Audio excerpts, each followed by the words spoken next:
আল্লাহ রসুল বৈশা আছেন তো জিবরিল আলাইহিস সালাম হাসতে হাসতে আসছে, বড় খুশি আজকে।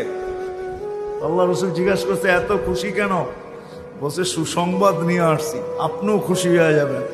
বলছে কি সুসংবাদ? 70,000 উম্মত আপনার হিসাব কিতাব ছাড়া জান্নাতে যাবে। তো শুনতে দেরি, চেহারা মলিন হইতে দেরি হয় নাই। তো জিবরিল আলাইহিস সালাম বললেন এটা কি? আপনি তো খুশি হওয়ার কথা, চেহারা মলিন হলো কেন?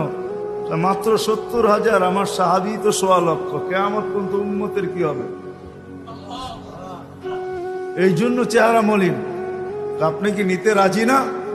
নিতে রাজি না এই কথা বলতেছি না, কিন্তু ভাবতে হবে এটা বলতে পারি।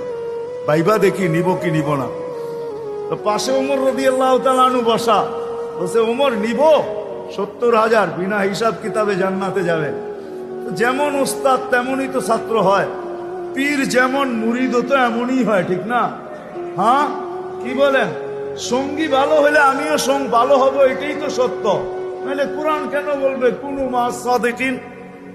নেককারদের সাথে চলো, তুমিও নেক হয়ে যাবা, তুমিও নেক হয়ে যাবা। ভালোর লোকে চলো, ভালো হয়ে যাবা। প্রবাদ বাক্য এটাই সত্য। সৎ সঙ্গে স্বর্গবাস, অসৎ